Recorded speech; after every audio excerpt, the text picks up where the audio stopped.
అభ్యర్థి బండి సంజయ్ కుమార్ ఏ ఒక్కటి కూడా మనకు ప్రశ్నించి అక్కడ గలం విప్పి గొంతు విప్పి ప్రశ్నించి ఒక్క పండు కూడా తీసుకొచ్చి మన ప్రాంతాన్ని అభివృద్ధి చేయలేదని మీరందరూ కూడా ఆలోచన చేయాలి. 5 ఏళ్ల కాలం జిల్లా పరిషత్ కూడా మనకు మొదటి జిల్లాగా సిరిసిల్ల ప్రాంతం అంతా కూడా ఒక్కసారి కూడా మన జడ్పీ సమావేశం అయితే కూడా 5 ఏళ్లలో కూడా ఒక్క సమావేశానికి హాజరు కాలేదు.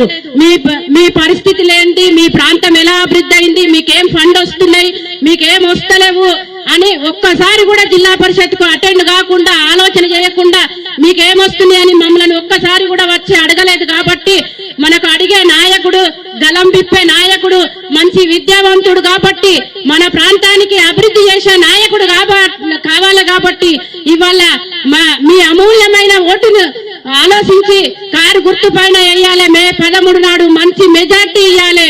ఈ ప్రాంతం అంతా కూడా మంచి మెజార్టీ ఇచ్చినట్టయితే కూడా మా ప్రజాప్రతినిధులకు కూడా అక్కడ మన ఎంపీ అభ్యర్థి దగ్గర కూడా మేము కొట్లాడి తీసుకొచ్చి మా ప్రాంతానికి ఇది కావాలన్నా అని మేము కూడా అడగడానికి స్వతంత్రం ఉంటది. కాబట్టి మీరందరూ కూడా చక్కగా మా అక్క చెల్లెళ్ళు అన్నదమ్ములందరూ కూడా ఆలోచన చేసి మీ అమూల్యమైన ఓటును కారు గుర్తు మీద వేసి మంచిగా ఆశీర్వదించారు.